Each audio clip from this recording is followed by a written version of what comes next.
Você que está buscando crescer numa carreira internacional, você que já está nos Estados Unidos ou sonha em trabalhar e se desenvolver no exterior, esse podcast é para você. Eu sou o Samuelson Drummond e esse é o podcast do Tio Sá.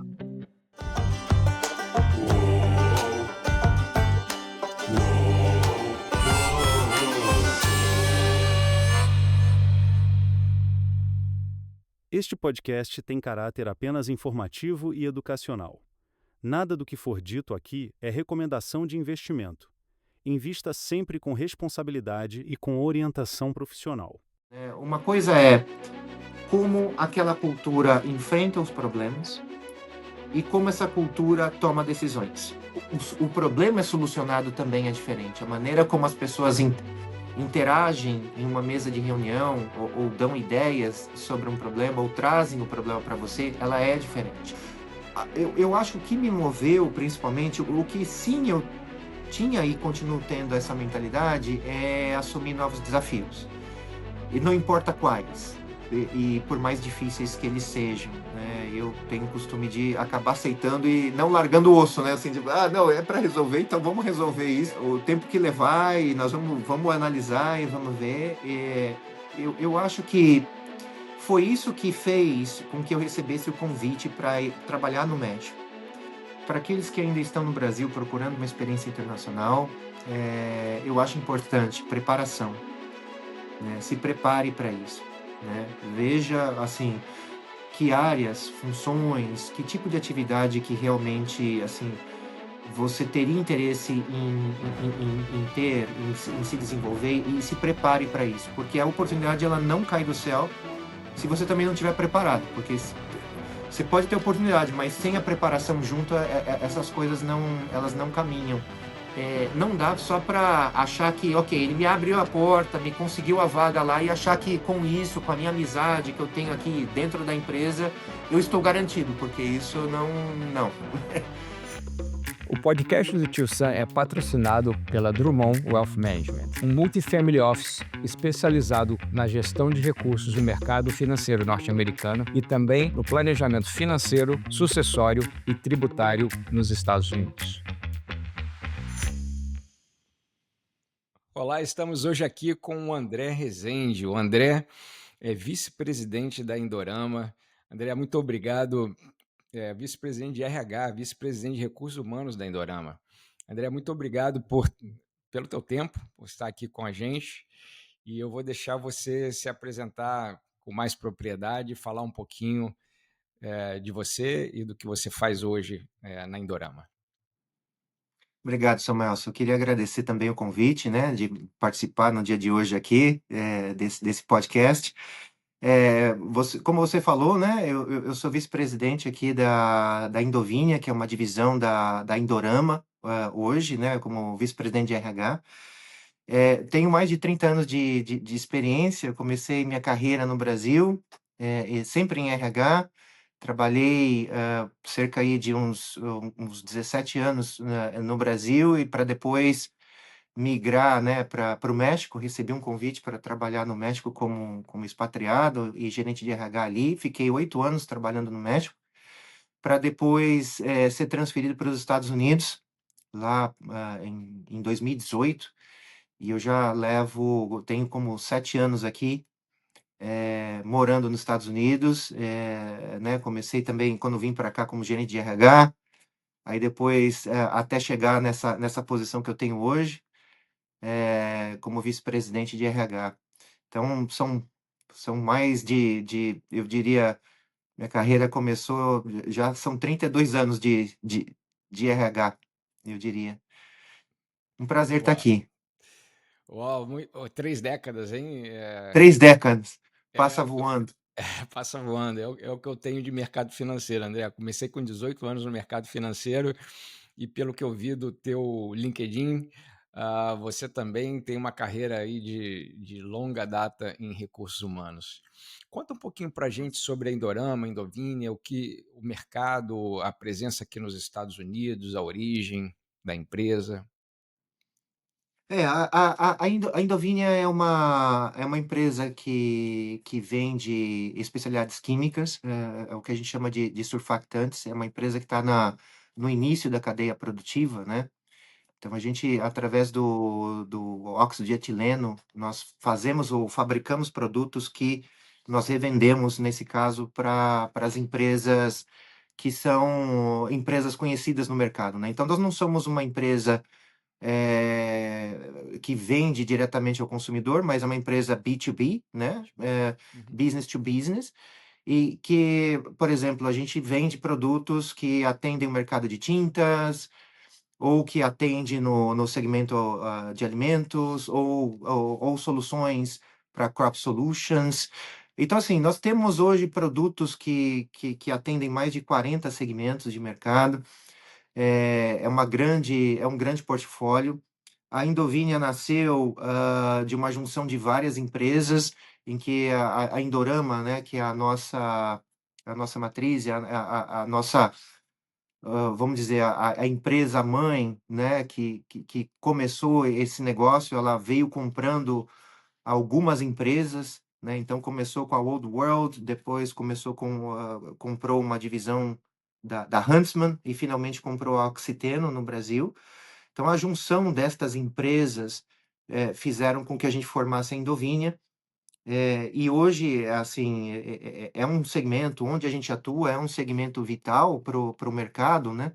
Sem a presença dos nossos produtos, hoje em dia, nós não teríamos uma série de facilidades ou benefícios que hoje a gente vê. Mesmo quando a gente olha Crop Solutions, segmento de alimentos, tem uma série de coisas aí que nós aplicamos produtos e que a gente vende para clientes como Sherwin-Williams, DuPont. Nós temos clientes também em áreas grandes, né, como Unilever, Procter Gamble. Então, são clientes de multinacionais grandes e que a gente atende globalmente. Hoje, a nossa presença, a gente tem cerca de 3.000 funcionários. Nós temos presença bastante forte nas Américas, né? A Indovinya é a empresa, vamos dizer, ela é a número um no mercado aqui nas Américas em termos de capacidade de etoxilação. E ela é a número 2 no mundo em termos de capacidade de etoxilação também. Então, é uma empresa grande, bastante competitiva, com um excelente grupo de pessoas aqui trabalhando nesse negócio e com bastante know-how.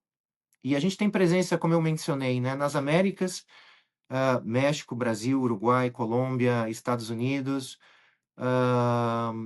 Argentina. A gente tem presença na Europa, em um escritório em Bruxelas, assim como na Ásia também, né, na Índia, em Austrália. Então, nossa presença é extensa, especialmente aqui nas Américas. E você mencionou aí das aquisições, né? A gente tem o privilégio aí de caminhar junto há vários anos e eu sei que você veio através da Oxiteno, né? Conta um pouquinho aí como é que foi essa transição, né? E como você, obviamente, galgou esses resultados mesmo vindo de uma empresa adquirida e hoje é o responsável por toda essa divisão. Como é que foi essa transição e quais são as características que você acha que te levaram a chegar lá, né? É, assim, eu acho que quando você passa por um processo assim de aquisição, eu acho que uma das coisas que a gente tem que ter, né, na nossa mente é que quando você é adquirido, você passa por uma mudança grande e, na verdade, a empresa que você conhecia, ela passa por uma metamorfose. E é parte de uma nova empresa, né? Então, eu acho que a mentalidade, principalmente, é você não lutar contra coisas que, eventualmente, eh, a gente trabalhava de uma maneira, né? Ou seja, o negócio tinha uma estratégia, mas quando você faz parte de uma empresa maior, essa estratégia muda. E eu acho que é importante eh, que a gente, né, num caso como esse, você tenha flexibilidade e não esteja muito preso psicologicamente a questões do passado que Hum, te fizeram chegar onde você chegou, né? sim.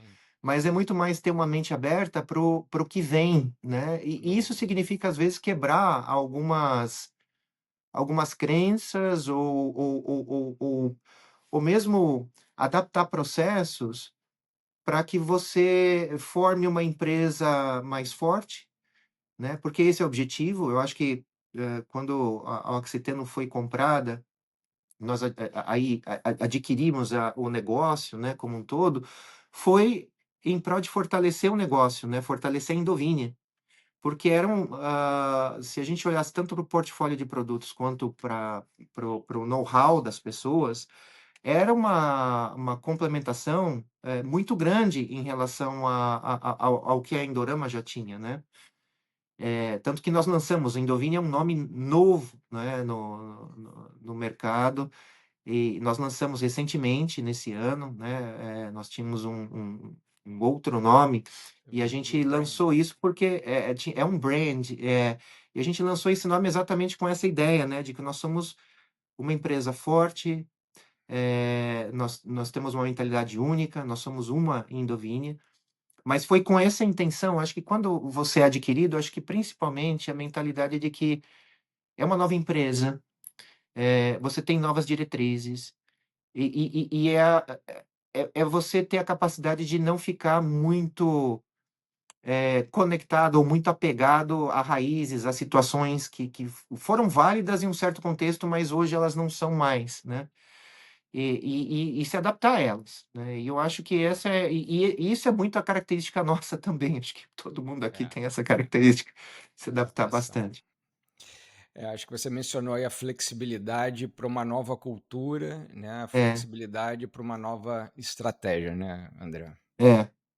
é. Isso é importante, né? Porque ainda que você pense, né, assim, e no nosso caso, a cultura organizacional das duas empresas eram bastante parecidas. Ainda assim, tem algumas diferenças, né? E eu costumo comentar isso aqui também. Quando você olha para a cultura organizacional, tem dois aspectos principalmente que sempre pegam, independentemente da, da situação ou do país, né? Uma coisa é como aquela cultura enfrenta os problemas e como essa cultura toma decisões. Isso tanto ela é válida tanto para países, quando você olha os países e como cada país faz negócios. Então, a maneira como o japonês, né, o Japão faz um negócio é completamente diferente do México, assim como é diferente do Brasil, né? Eh, então, a maneira como o problema é solucionado também é diferente. A maneira como as pessoas interagem em uma mesa de reunião ou dão ideias sobre um problema ou trazem o problema para você, ela é diferente, né? O americano é muito mais direto. Quando você olha o mexicano, o brasileiro, a gente dá mais voltas, né? Na hora de falar do problema. E isso, obviamente, na hora que você faz uma aquisição, também você tem que ter essa consciência também de que ali você tem várias culturas que a maneira de trazer o problema e tomar a decisão é diferente. E é normalmente onde pode causar mais problemas, né? Porque se você tem uma cultura que é muito centralizada e a outra é muito democrática, onde você tem muito choque, né? Aqui a gente não chegou a ter um problema assim tão grande assim, né? Mas obviamente você tem adaptações, né, para os dois lados, né, na maneira de tomar decisões e na maneira de enfrentar esses problemas.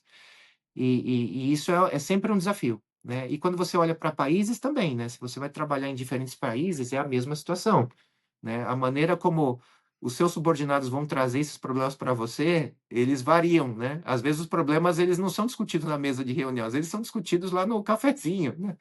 É, E na sala de é, reunião eles não vão te trazer esse problema, né? Então você tem que resolver isso de uma maneira diferente, né? Então é importante você ter essa capacidade de se adaptar a essas realidades, que elas, senão do contrário você não, você realmente se estressa, né? Você acaba criando, acho que seu próprio inferno, né? Em tentando vamos dizer, formatar a realidade de um país diferente naquela realidade que você acredita que seja a mais correta. Só que você tem aspectos culturais, você tem aspectos da sociedade, aspectos que realmente influenciam a educação daquele povo, o background que eles trazem, os profissionais, a maneira que eles trabalham, né, a educação familiar, tudo isso afeta, a maneira como as pessoas trabalham, né, em diferentes países. E organizações também, porque acabam sendo um reflexo também dessa própria sociedade, né. Sem dúvida, sem dúvida.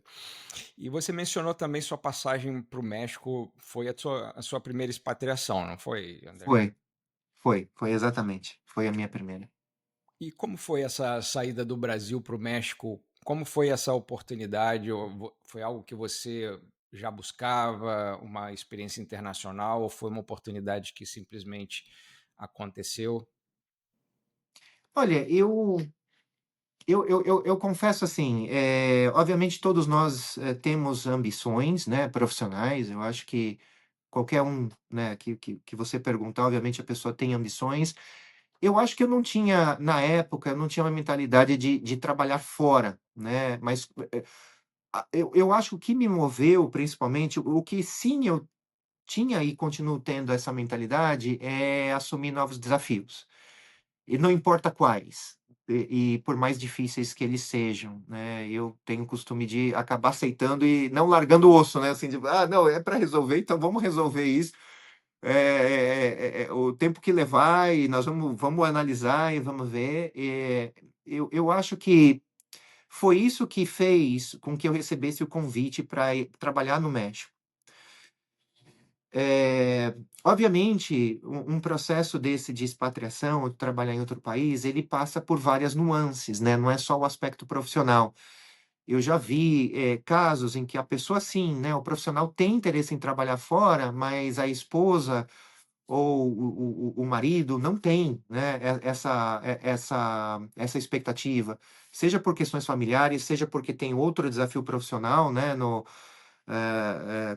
com esse familiar. Então, eu acho que é um conjunto de fatores que ajudam nessa análise. No meu caso, eu sim esperava assumir, novos desafios profissionais e sim queria crescer. O fato dessa oportunidade ter nascido, acho que veio muito dessa mentalidade de que eu sempre aceitei, desafios e sempre peguei, novas coisas para fazer. Então, sempre quis aprender coisas novas, né, e o México veio, em função, acho que desse próprio contexto que eu criei, né, eu acho que vai muito desse contexto. E obviamente aí, quando vem uma oportunidade dessas, você precisa conversar, né, no meu caso eu conversei com a minha esposa, pra saber dela também o que ela achava, porque é uma decisão que passa pelos 2, não é uma decisão só minha, né.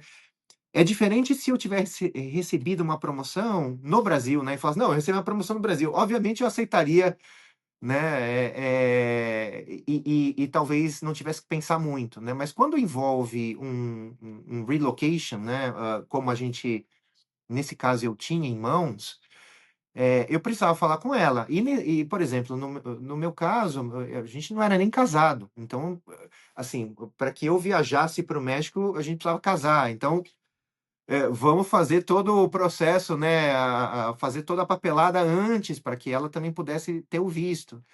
Né, e na verdade ela acabou aceitando a proposta antes de mim mesmo, né, então eu acho que num processo como esse de expatriação, parte muito também do nosso próprio, partner, né, da marido, esposa que temos, porque se eles aceitarem, eu acho que é mais do que 80% de chances de que essa expatriação funcione fora. Sim.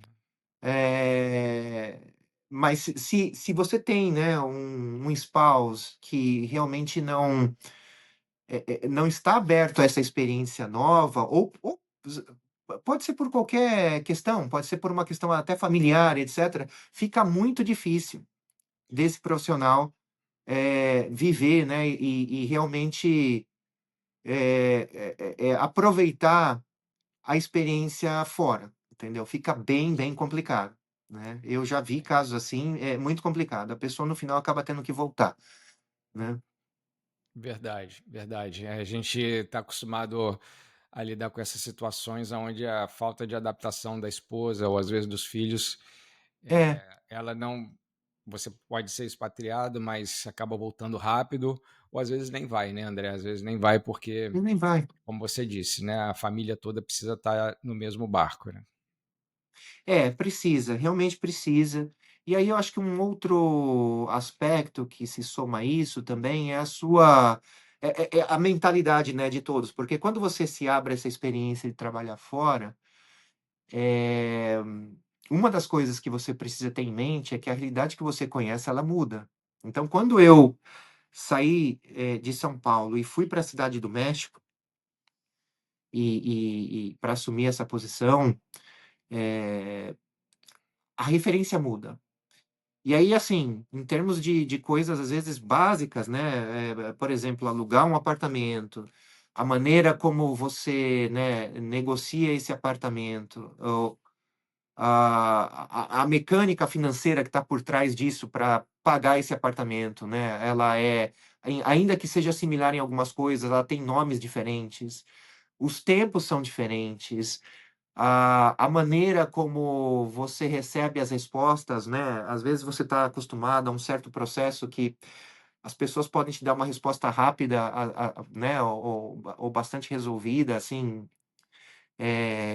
em questão de horas, ou às vezes um dia ou 2, às vezes pode tomar mais dias ali, né. Então tem aspectos que às vezes geram um pouco mais de insegurança, tem, às vezes, questões que aparecem que você precisa resolver, mas ela é diferente, né. Às vezes, por exemplo, assistência médica é diferente, né. Se você olhar a maneira como o Brasil hoje trabalha, a assistência médica do Brasil, ela é muito, muito boa. Ela é top de linha no mundo. E você olha por exemplo, o México tem um ótimo plano, tem ótimos planos de saúde, tem uma assistência médica também muito boa, mas não necessariamente a mecânica é a mesma, né. Sim, Você sai, às vezes, de um plano em que você tinha uma coparticipação, que você tinha que pagar para ou que você não pagava, para um plano que você tem que pagar, entendeu? Assim, se você usar, você paga, né. E essa é uma realidade local, e você tem que estar aberto a essas questões, né. Obviamente, essas são coisas menores, mas são questões que você precisa, assim, quando você se abre para essa experiência, você tem que estar aberto também para o friozinho na barriga de que: "Ah, eu não sei se é assim que funciona", ou erros que eventualmente você possa cometer, né, eh, sei lá, às vezes você tem o carro guinchado na rua e você fala: "Putz, e agora, né, como é que resolvo isso?", né, num país sim, diferente, né. sim. Você sabe resolver isso em São Paulo, mas você É, não como é que você faz isso estando na Cidade do México, né, e exato. tem seu carro guinchado? São coisas, assim, básicas A que gente você não não pode se pensa, desesperar. a É, gente não pensa antes de sair do nosso país que a gente vai passar por aquele tipo específico de situação, né?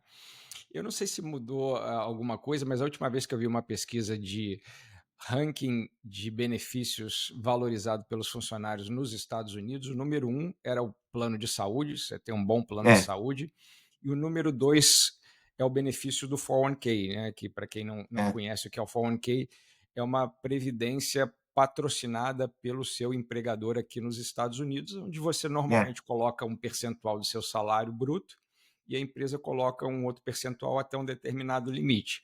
Então, é número um. E número dois, você mencionou uma coisa interessante que é o plano de saúde. E eu me lembro é, quando eu vim para os Estados Unidos em 2011, expatriado também, eu achei muito estranho, André, ter que pagar pelo plano de saúde.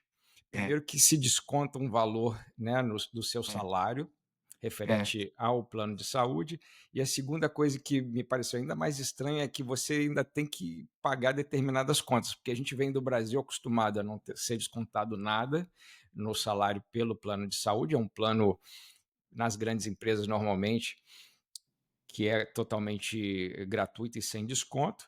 E depois, quando você vai ao médico, pelo menos na época que eu saí no Brasil, que foi 2011, a gente ia fazer uma consulta, fazia exame. Eu me lembro que a minha esposa, a gente teve 2 filhos no Einstein, que é um dos principais hospitais de São Paulo e não fomos cobrados nada, não pagamos um centavo. Aqui nos Estados Unidos isso me chocou quando eu cheguei.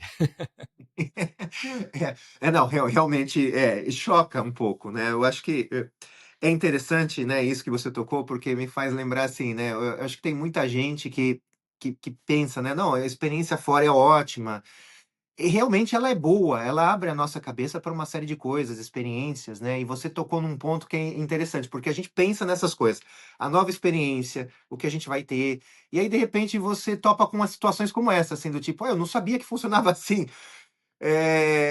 Acaba sendo às vezes um choque, como você falou, né, assim, mas, porque o que acontece, você usa assistência médica, daqui a 2, 3 meses vem uma notinha para você, tem que pagar, né, aí você fala, você não pagou nada quando você usou, mas vem uma fatura depois falando: "Agora você precisa pagar, sei lá, tantos dólares porque você usou o médico, tem um coasseguro".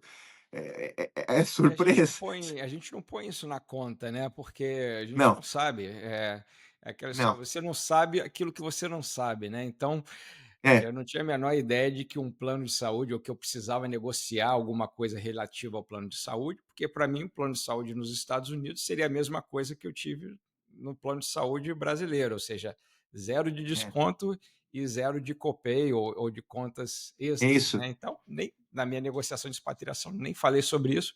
E quando eu cheguei nos primeiros meses ou talvez no primeiro ano, eu falei assim: "Poxa, eu acho que a empresa que eu tô não tem um bom plano de saúde, porque tem essas coisas", e não, na verdade é padrão no mercado É americano, padrão. né.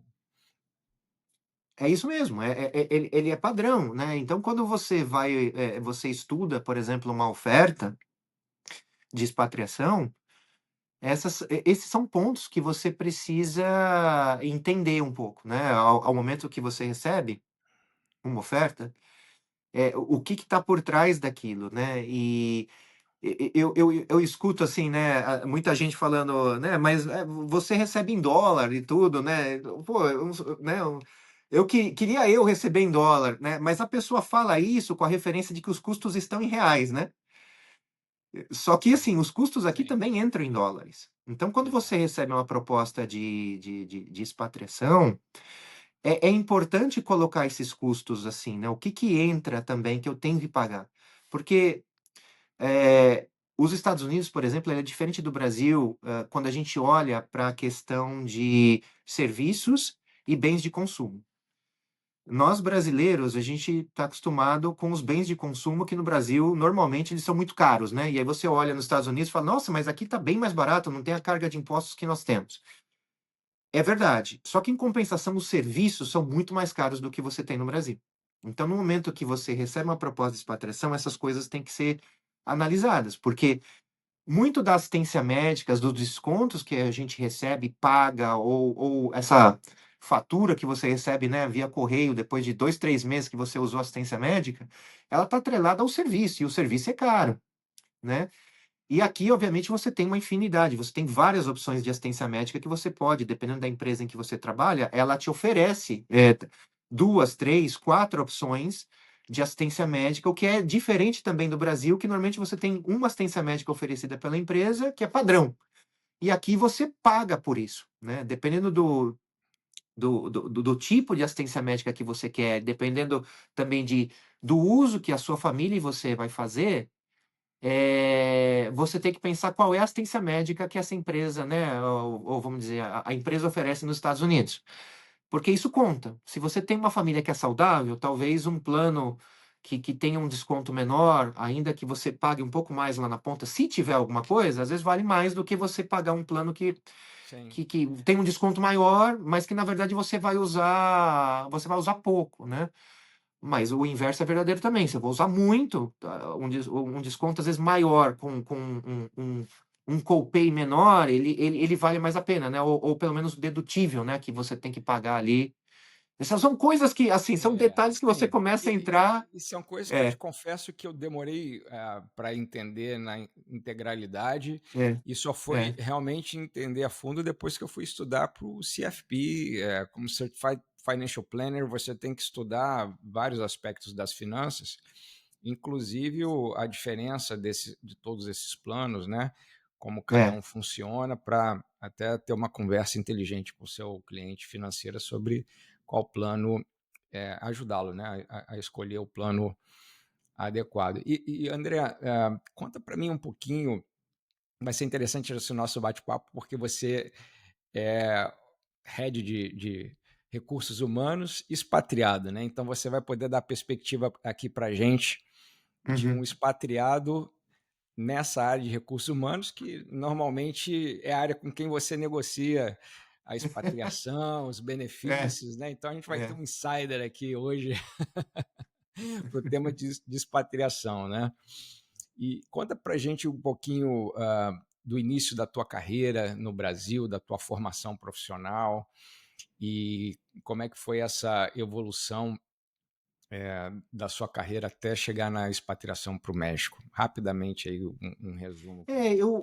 É, assim, é uma boa pergunta, sim, Samuelson, obrigado por ela. Eu comecei minha carreira bem assim como um analista júnior mesmo, trabalhando em RH, fazendo registro, né? Eu acho que ainda hoje existe isso, né? Registro em carteira profissional. Comecei fazendo isso Assinar a específico. carteira. Assinar carteira, exatamente, né? No meus, assim, comecei como auxiliar de escritório, basicamente, né? E basicamente eu caí em RH porque eu precisava trabalhar e pagar a faculdade, né? A minha formação, ela é administração de empresas com uma habilitação em comércio exterior. Então, de alguma maneira, eu já imaginava que, assim, eu queria viajar e ter contato com outras culturas, né? Ainda que não fosse tão claro, né, na minha visão, eu acho que ainda eu gostava dessa relação com outras culturas, etc. Então, a habilitação com o comércio exterior tinha a ver com o fato de querer ter contato, né, com outros países, outros povos, etc. Então, eu tinha que pagar a universidade, eu aceitei como auxiliar de escritório para poder ajudar o meu pai a pagar a universidade na época, né, porque o meu salário em si era basicamente 100% para pagar, né. Então, eu comecei registrando carteira profissional, datilografando, tinha máquina de datilografia nessa época ainda. Comecei fazendo isso. E aí, como eu falei, na medida que eu via oportunidades de trabalhar e aprender outras coisas, eu tomava a frente e aceitava esses desafios, até por uma questão de manter minha empregabilidade. Eu acho que isso é uma questão super importante para qualquer profissional. Eu acho que quando a gente olha o que a gente tem na nossa frente, em termos de processo de trabalho, o que é oferecido pela empresa, os desafios que existem, eu acho que a gente não pode se fechar muito ou nos limitar assim, do tipo, eu sou pago para fazer somente isso, então eu vou fazer isso. Porque no momento que você faz isso, eu acho que não é a empresa que te limita, é você que se limita primeiro, né? Falando, eu sou pago para fazer, sei lá, registro em carteira e eu vou fazer. Então eu fui crescendo nesse sentido, e aí passei por várias áreas de RH, dentro dessa outra empresa ainda, previamente a Oxiteno, com folha de pagamento, rescisão, fui fazendo de tudo um pouco na área que seria DP, né? Como a gente chamava antigamente. Até que eu mudei, então eu me formei na universidade, aí depois eu fiz uma pós-graduação em gestão de recursos humanos. Ah, e daí eu continuei evoluindo no RH, já dentro da Oxiteno, trabalhando em áreas distintas, desenvolvimento de pessoas, remuneração, recrutamento, eh, com essa questão de expatriação, né, e no momento em que a gente começou a mandar pessoas para operações fora. Então, nesse momento, eu ainda não tenho medo, assim, ainda que sejam coisas que você não conhece, eu fui pegando isso e estudando essas coisas, né? Então, tentando entender qual era a lógica por trás. Então, me formei nisso, e aí, como eu falei, isso eu fui passando por várias áreas de RH, até que chegou um momento que basicamente eu tinha uma visão geral da área de RH como um todo, e foi quando eu recebi essa proposta para ir para o México, para coordenar a gestão de RH de uma equipe na Cidade do México, que eu pudesse reorganizar o processo de trabalho que nós tínhamos ali. Então foi isso que me deu a oportunidade foi aí que me ofereceram essa oportunidade, e eu fui. Eu acho que um ponto importante também, além de você olhar para essas oportunidades, não ter medo de aceitar, ou mesmo pegar coisas que às vezes são difíceis e pegar para fazer, eu acho que tem um outro aspecto também, né, de você se dedicar a aprender o que é feito, que é você criar uma relação de transparência e ética com as pessoas com quem você lida no dia a dia. Eu acho que isso é bem importante. Então, quando eu recebi a proposta, né, para ser expatriado, eu acho que um aspecto que conta também bastante é o grau de confiança que essa organização tem em você. Porque no momento que você é expatriado, a empresa está investindo em você e espera um retorno em termos de trabalho, de resultados. E a expatriação em si, ela não é só o que a gente pensa, né? Só os benefícios que eu vou ter, né, lá fora. A empresa, qualquer empresa, te dá esses benefícios porque, de alguma maneira, ela espera um retorno. Então, é esperado muita dedicação. E talvez você vai trabalhar muito mais do que você trabalhou antes na sua vida. E eu trabalhei muito mais do que havia trabalhado antes. E se provar, né, André? E se Porque, na provar. Porque verdade, você. uma coisa é você É, ter sucesso na sua própria cultura, no seu próprio país, e é, você pode talvez estar fazendo a mesma função, ter a mesma função, o é, mesmo projeto, mas só o fato de ser um novo país já existe novos desafios que você vai ter que provar que você consegue superar esses desafios, né? E muita gente isso. acredita, eu já ouvi algumas pessoas falando que vão chegar sem negociar, por exemplo, um green card e já pedir um green card sem antes se provar, né? É, é, Provar que você consegue entregar aquilo que você. Então, eu me lembro muito bem quando eu cheguei e, e eu demorei aí aproximadamente uns 3 anos para me é. provar, para fazer um projeto que eu vim desenvolver ter o mesmo sucesso ou um sucesso parecido com o sucesso que eu tive no Brasil quando eu implantei esse projeto, né? Foi isso que me deu, vamos dizer, a legitimidade, a moral para pedir, né, solicitar o meu green card. Eu vim com visto de transferência entre companhias, né, renovável a cada 2 anos. E quando venceu a primeira vez, o meu projeto ainda estava amadurecendo e eu não senti que era o momento de pedir o green card, né? Então eu tive que esperar ainda algum tempo e aí a empresa Uhum. falou: ok, você chegou, você se provou, teve sucesso naquilo que você se propôs, então agora eu vou te dar o seu green card. Você tem razão, Samuelson. Eu acho que esses são pontos importantes, porque quando a gente recebe uma proposta de expatriação, tem uma confiança implícita de que o que você está levando da empresa, né, para aquele outro país, você vai cumprir. E os executivos que de alguma maneira te oferecem essa oportunidade, eles esperam que você entregue esses resultados, né? E confiança, eu acho que é uma palavra-chave, porque no momento que você sai do país de origem em que você está, né? Vamos supor, Brasil mesmo, né? E você vai para os Estados Unidos, você tem um certo grau de autonomia como expatriado, porque a empresa te dá essa autonomia para você tomar algumas decisões com a ideia de que você vai entregar os resultados esperados alinhados com as expectativas do negócio.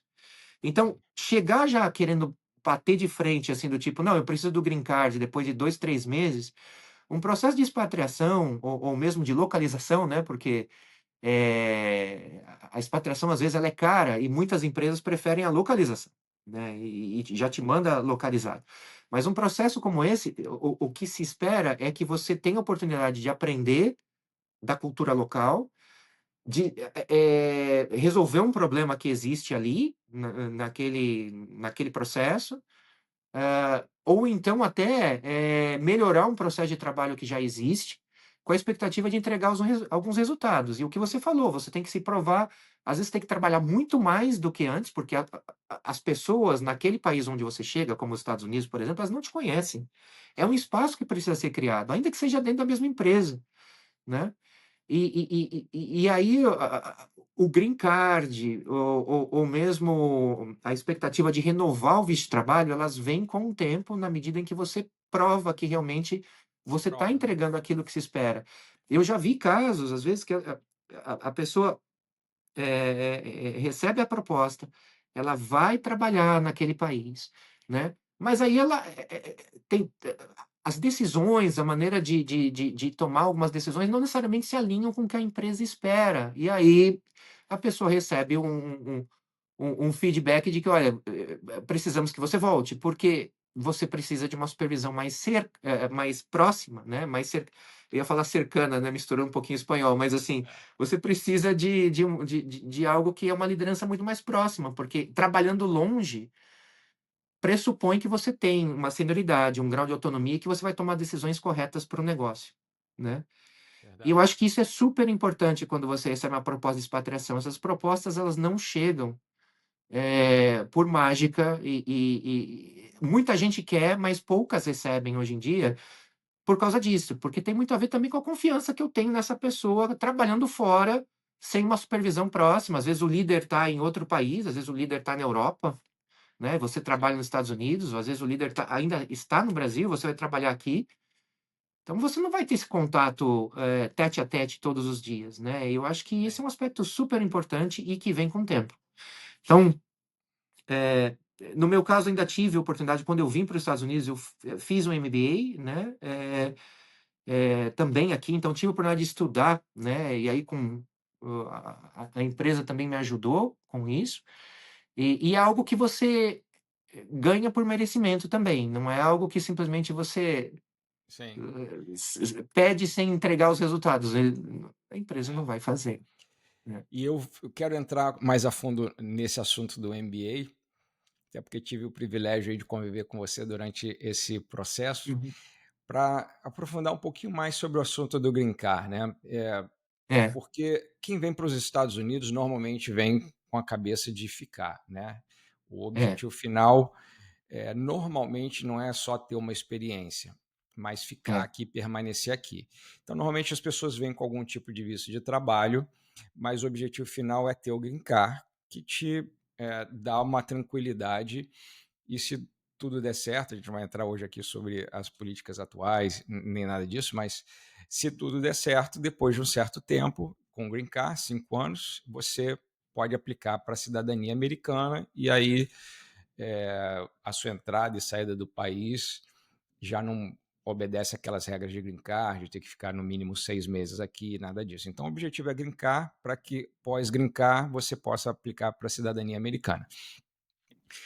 E tem uma empresa, por exemplo, que grande de petróleo, em Houston, que ela tem como política não dar uhum, green card para ninguém, porque o green card, para muitas empresas, também pode ser um risco, que é aquela pessoa que eu dou o green card, a pessoa fala, olha, muito obrigado, agora já não estou vinculado a você pelo visto e eu vou para o mercado de trabalho, obrigado pela oportunidade, mas já não. Então, tem algumas empresas que têm essa visão do Green Card, porque querem que você seja um profissional vinculado à empresa, um profissional que possa transitar em vários países e tem essa mobilidade internacional e também não quer correr o risco, eventualmente, desse tipo de transição. Tem aquelas empresas que, na sua saída do Brasil, já negociam alguma coisa em termos de green card, já dá como certo, vamos dizer assim, que eu acho que é mais a exceção, né, André? E tem, acho que é o processo mais comum, que é esse processo de você vem com visto de trabalho, se prova, e aí sim a empresa pode patrocinar o seu green card. é. É isso mesmo, Samuel. Só acho que esse é o processo mais comum que eu tenho visto aqui também. Concordo com você que acaba sendo um risco. Tem muitas empresas, assim, pelos contatos que eu tenho tido aqui, né, nos Estados Unidos, assim, tem muitas empresas que, pelo histórico, né, quando elas patrocinavam o Green Card, a pessoa recebia o Green Card e pedia demissão no mês seguinte. E Uhum. o Green Card é um investimento e não é barato, né? E as empresas realmente ponderam muito se elas patrocinam ou subsidiam uma parte do Green Card. Tem empresas que subsidiam uma parte, a outra parte vem do funcionário. Tem empresas que sim subsidiam, depois que a pessoa realmente se provou e realmente está bem adaptada aqui, né, aos Estados Unidos. E não é só E para o tem funcionário, né, aquelas. André? É o funcionário e esposa se tiver, filho se tiver, então esse é um custo É, de todo o É isso. pacote para a empresa, né, e não é um É, custo todo o que você pacote. não é irrelevante, é É, um custo, às vezes não, um não bônus, é. né, às vezes de um pequeno bônus ali. É, exatamente, porque não é um processo barato, né? Assim, se você tem uma esposa, 2 filhos, né, uma família de 4, é Que é uns é $40 mil um talvez de custo para a empresa?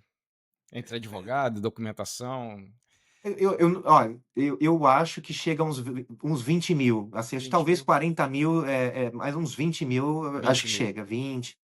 É. Eu não sei como estão os preços hoje, mas acho que provavelmente por aí, 4 pessoas, mais ou menos uns 20, 30 É porque eu mil. acho que o individual é tipo uns 8, 10 mil, mas se você faz Isso. toda a família, fica um custo um pouco menor, né, não é Fica proporcional. isso. Isso, tem uns descontos, não é a mesma taxa, né, do titular que você Sim, paga, mas acho que chega a uns 20 e poucos mil, dólares. uma família de É, 4, por exemplo, né, marido, é, esposa e 2 filhos. marido, esposa, 2 filhos, exatamente. E aí eu concordo com você que aí depende muito, eu acho que depende muito do que a pessoa quer também para ela, né, e para a família. É o que você falou, muita gente vem para os Estados Unidos com esse objetivo de ficar por aqui, ter o green card e continuar trabalhando aqui.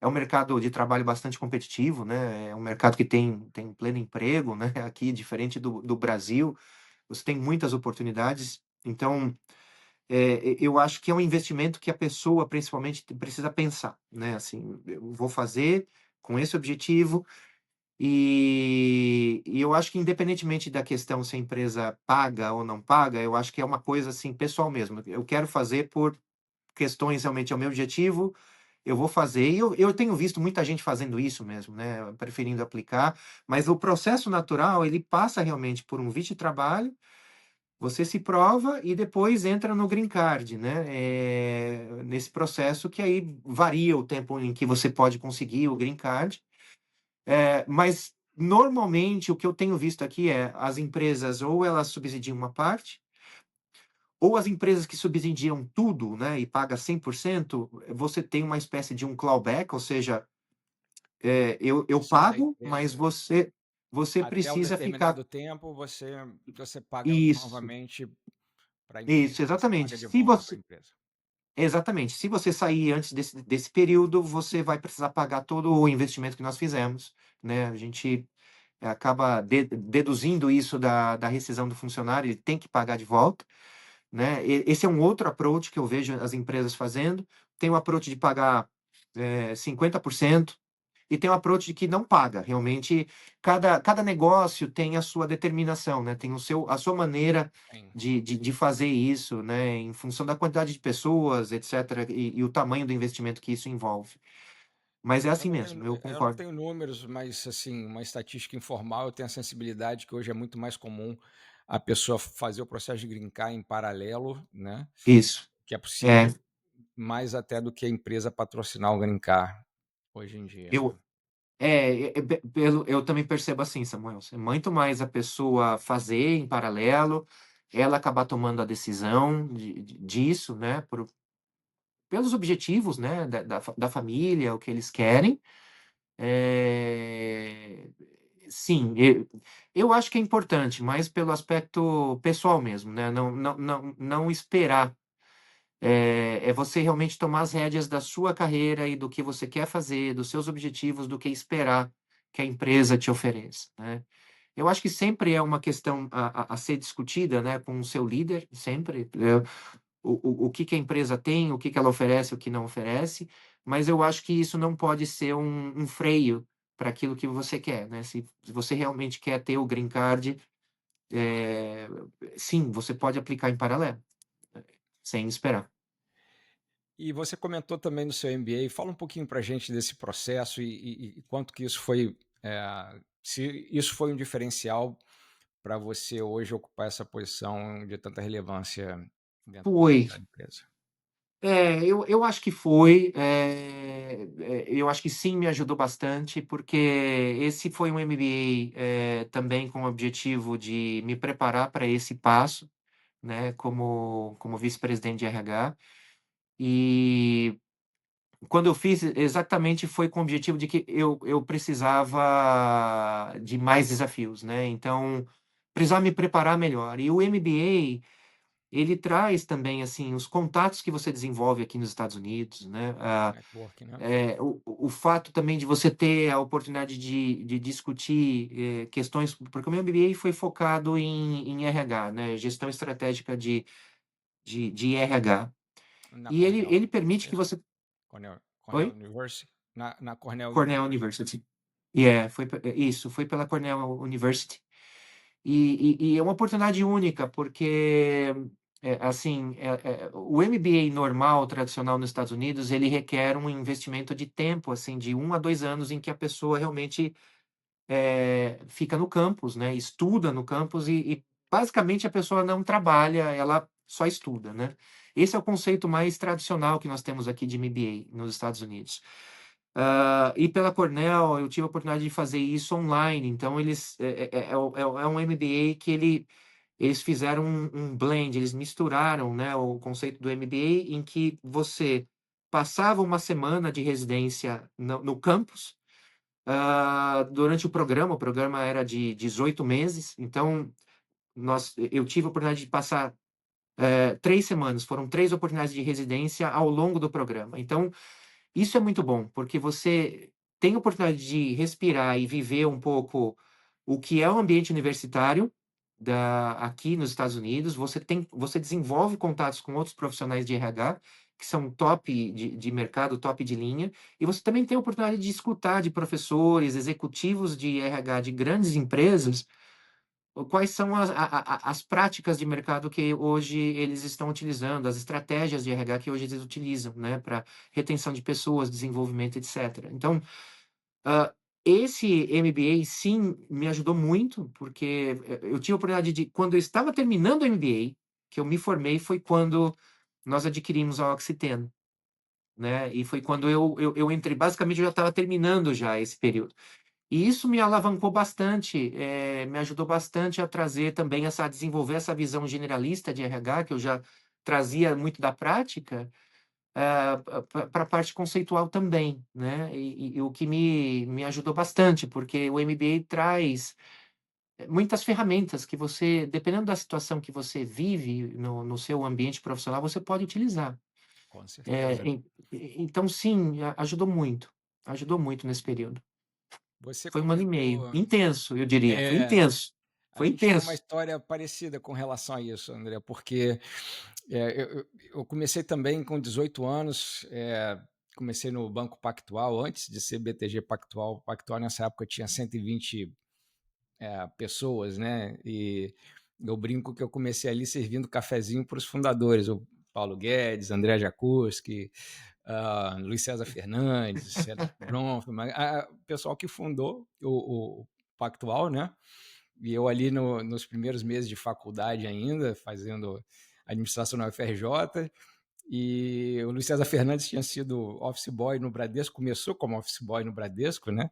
Até chegar a ser sócio do Garantia, depois fundar o Pactual, junto com André Jacuzzi e Paulo Guedes, e ele tinha essa política, você entrava cru, você entrava como office boy. Então, comecei ali, brinco, fiquei uns 3 meses ali servindo cafezinho para o pessoal, pagando conta, buscando lanche, até ter a minha primeira posição, e que era escrevia, passava na mesa de operações, escrevia as taxas de câmbio, escrevia Selic, como é que estava a bolsa, botava isso no negócio chamado perfil dos mercados e mandava por fax, por modem para os clientes. Olha só. Nossa, é. Eu lembro do fax também. Aí tinha que perguntar para o Paulo Guedes se ele queria escrever o comentário econômico, às vezes outros escrevia. E foi assim que eu comecei no mercado financeiro, e eu via o pessoal com MBA chegando, já indo para corporate finance, para parte de investment bank, ou mesmo para mesa de operações, né, rapidamente virando sócio. Eu falei, um dia eu quero ter um negócio desse aí, um MBA nos Estados Unidos, né? Ali com 18 anos, já sonhando em ter um MBA. E quando eu tive essa oportunidade no Bozano Simonsen, já ali por volta dos...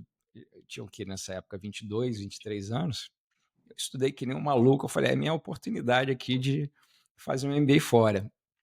E aí consegui passar, consegui ser aceito e fiz ali de 98 ao ano 2000 e consegui ter o MBA e realmente foi um divisor de águas para mim, né? Ter feito um MBA fora e que inclusive abriu as portas para em 2011 eu conseguir vir para os Estados Unidos, né?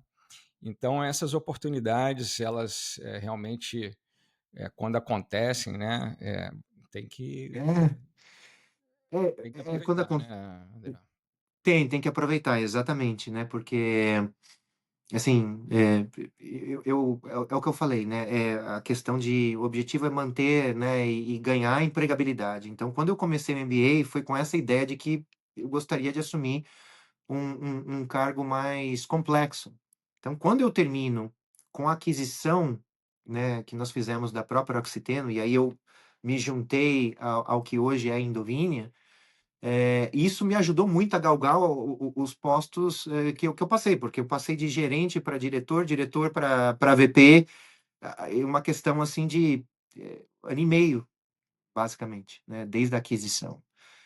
O que é super, super importante e é relevante, né? Porque você traz aspectos que realmente ajudam o negócio, né? E sim, é um bump bem positivo na carreira, assim. Sim, É muito sim. legal. É, É o intenso. mercado é É, intenso, mas o fato de você eh, poder fazer trabalhando, e hoje em dia você tem vários cursos que possibilitam isso, né? é, Também super importante, porque no meu caso, por exemplo, o MBA típico eram na época 2 anos. 2 anos, se você saísse, eu teria que sair do banco, ficar 2 anos ali em Ann Arbor, em Michigan, mergulhado e fazendo. é, Então, eu fiz em 3 anos, mas é exatamente o mesmo diploma, porque eu trabalhava e estudava, então os professores viajavam de Ann Arbor, iam para São Paulo, dar 4 dias intensos de aula e o resto era tudo online.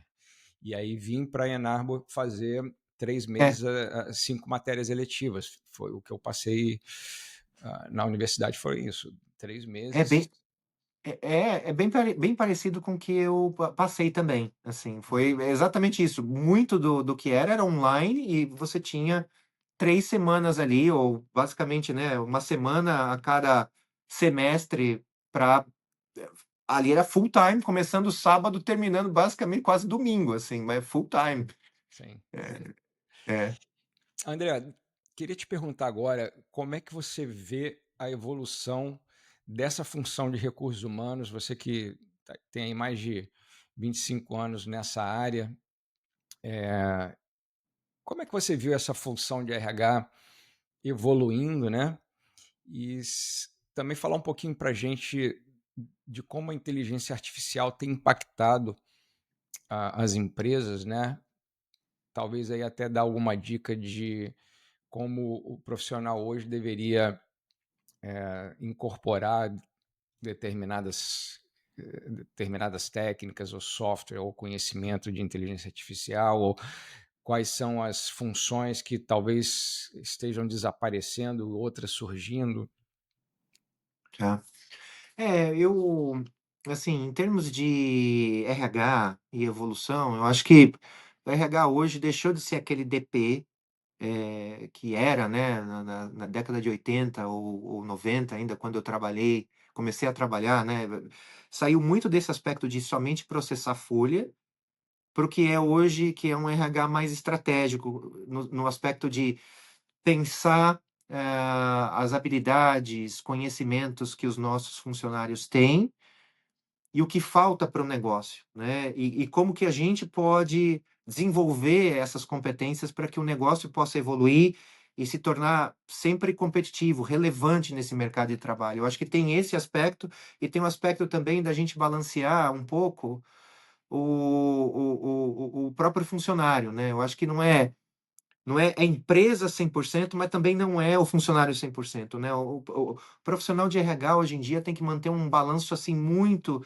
é uma linha bastante tênue entre a responsabilidade de você ajudar o negócio a crescer, que como que a gente promove o desenvolvimento desses funcionários dentro das matérias, dentro dos conhecimentos que são necessários para o negócio e para o futuro, e ao mesmo tempo em que, assim, também como que a gente promove um ambiente de trabalho que seja excelente, que as pessoas possam sentir elas mesmas, que elas possam se desenvolver aqui, que elas se sintam acolhidas pelo negócio, que elas se sintam representadas. Então, eu acho que tem aspectos dos dois lados que, como RH hoje, a gente precisa balancear, né? Então, eu acho que é muito mais do que foi, tem um papel relevante na mesa, na hora que a gente está discutindo negócios, e a maneira como eu vejo hoje em dia, né? É o fato do RH ser realmente ali, ajudar o presidente, o CEO de um negócio, eh, a tomar as decisões certas, né? Para que esse negócio cresça, para que as pessoas cresçam junto com esse negócio. Eu acho que é esse balanço que muitas vezes o RH consegue, né? Se você tem uma boa relação com o seu presidente, CEO, você consegue fazer para que as decisões não sejam só, né, assim, talvez, obviamente as decisões são focadas no negócio, mas que elas também considerem o aspecto humano, né? Que a gente consiga colocar o aspecto humano dentro dessas decisões e que não seja. É fácil você tomar algumas decisões, às vezes, quando elas são relacionadas com máquinas, né, com equipamento. É muito fácil. Desativa aqui, põe ali, né? A máquina não reclama, né? A máquina não tem opinião. Agora, quando você fala de pessoas, é diferente, não é uma ciência exata. Então, eu conecto isso com a questão da inteligência artificial também. Posições ou funções em que você hoje requer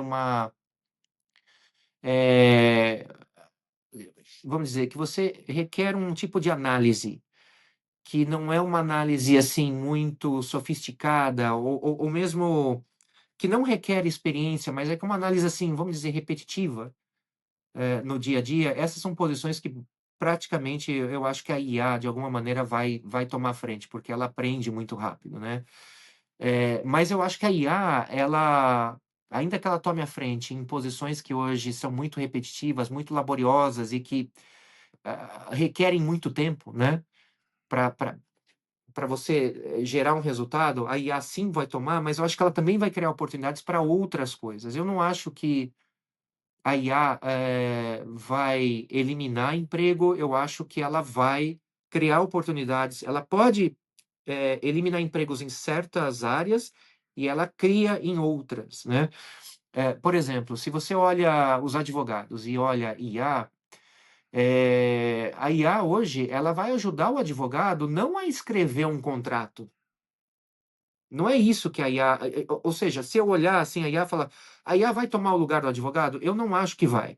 A IA vai ajudar a escrever o contrato. O que antes era o advogado escrevendo um contrato por ele mesmo e gastando, investindo ali, sei lá, um dia, dois, para revisar, para fazer, toda essa minúcia, a IA vai fazer.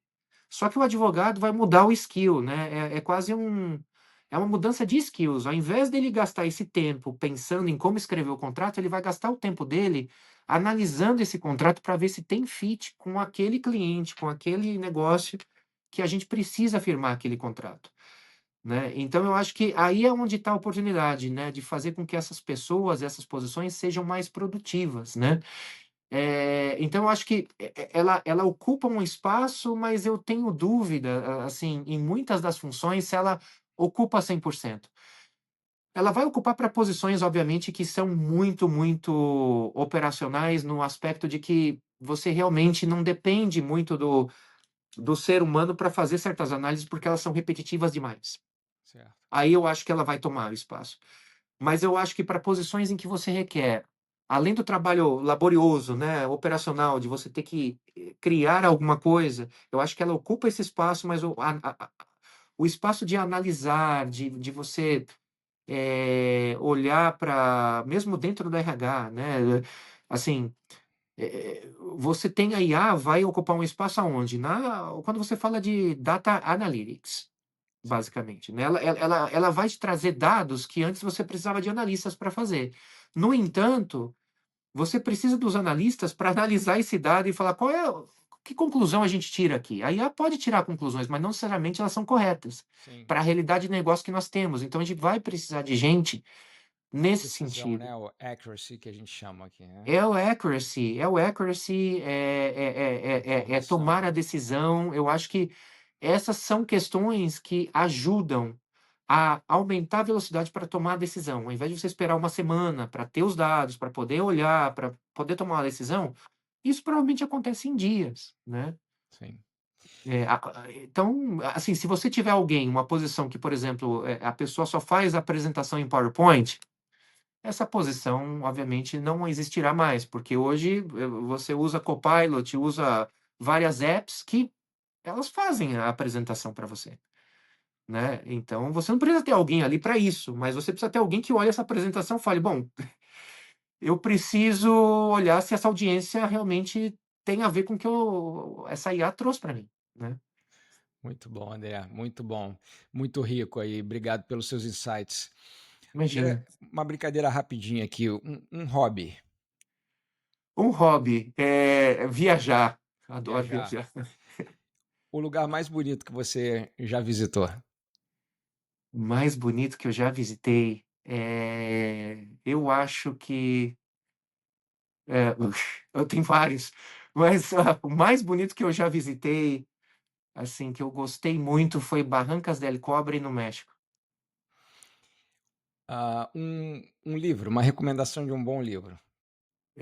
A Coragem de Ser Imperfeito, da Brené Brown. E o seu esporte predileto? Futebol. Futebol, né? Ainda que eu não jogue, eu É, não jogo, mas ok, eu jogava, né, agora eu já consigo. assistir tá valendo. Eu sabe que É. eu brinco de futebol de botão até. É, futebol de botão é legal, faz tempo que eu não jogo. Pois é, tá valendo, né? Na cidade tá Tá valendo, va André. tá valendo. Ah, para a gente concluir aqui, André, primeiro agradecer muito aí o teu tempo. Eu sei que você é super ocupado e generosamente nos cedeu esse tempo aí de entrevista. Uma mensagem para quem já está aqui nos Estados Unidos procurando crescer e ter o sucesso que você teve na vida corporativa, mas também para quem está no Brasil procurando ter essa experiência internacional pela primeira vez. É uma Uma mensagem mensagem, para né. essas pessoas.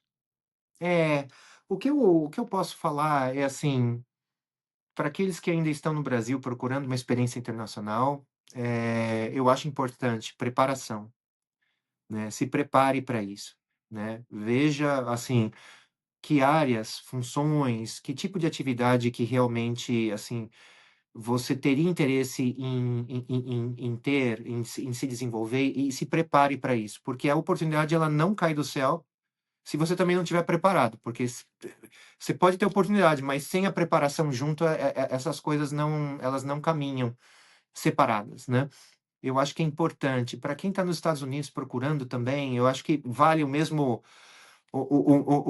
conselho, mas especialmente eu acho que, eh assim, para aqueles que estão olhando para oportunidades de carreira, etcétera, às vezes você tem que dar um passo lateral para algumas oportunidades, para que você possa aprender certas coisas que você não tem hoje no seu portfólio, para que você possa crescer, né. E você tem que estar aberto também a essas oportunidades. Eu vejo, às vezes, gente só olhando, oportunidades que são mais, vamos dizer, só olhando para cima, né, promoção, melhor salário, é isso que eu quero. Mas às vezes para você chegar lá, você precisa fazer movimentos laterais, você precisa às vezes dar um passo para trás para aprender algo que você não tinha, não dominava, para poder, assumir ou agarrar aquela oportunidade que você gostaria, né. Eu acho que isso é importante, né, para aquelas pessoas que estão procurando, seja no Brasil ou aqui, né. Eu acho que para mim essas são as características que eu deixaria de mensagem. Excelente, André. Não existe sorte na carreira, né? Como dizem, Não, sorte é uma não. combinação da preparação, da boa preparação com a oportunidade, né? Quando essas duas É, coisas se encontram, né? é isso mesmo, é isso mesmo, não existe sorte, não existe. Eh, eu vejo às vezes gente, né, que fala: "Não", ou quer se valer da amizade de alguém, né, então essa pessoa, esse fulano vai arrumar um lugar para mim, ou eu terei uma oportunidade lá na frente, né, por causa dessa pessoa que é minha amiga e sim, é uma pessoa influente. Eu vejo algumas pessoas assim, mas isso significa delegar sua carreira para alguém, e esperar que esse alguém faça algo por você.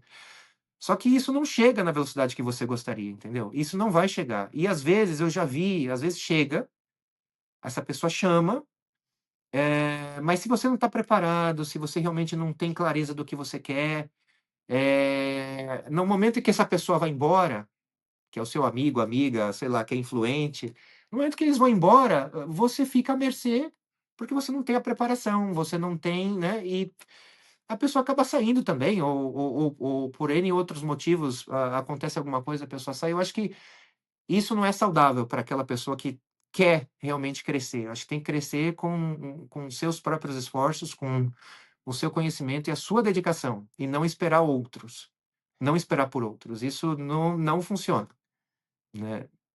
Sim, um mentor ou um padrinho, como a gente brinca, pode até te abrir as portas, mas É, ele não vai te manter lá, o que vai te manter ele lá não vai é a sua preparação. exatamente. Ele não vai te manter, não vai. O contato sim é importante, eu concordo, tem que ter contato fora, eu acho que essa rede de contatos é super importante, acho que tem que desenvolver, né. Eu sou uma das pessoas que precisa desenvolver isso mais, né, a rede de contatos, mas assim, não dá só para achar que: "Ok, ele me abriu a porta, me conseguiu a vaga lá", e achar que com isso, com a minha amizade que eu tenho aqui dentro da empresa, eu estou garantido, porque isso não. A gente fala muito sobre isso aqui no podcast do Tio Sam, que muitas vezes a gente está olhando 100% internamente, buscando É, essas movimentações e se esquece de fazer esse networking para fora da empresa que te abre um horizonte muito sem maior dúvida. para É, oportunidades outras, né, também. sem dúvida nenhuma. André, muito obrigado pelo seu tempo mais uma vez e até a próxima. Eu que agradeço o convite, Samuelson. Até a próxima. Grandes transformações começam com conhecimento. Aqui no nosso canal você encontra conteúdos para fortalecer a sua jornada e caminhar com mais clareza, segurança e propósito. Se esse conteúdo fez sentido para você, curta esse episódio, já se inscreva no canal e compartilhe. Venha fazer parte dessa comunidade que acredita no poder da sabedoria para transformar realidades.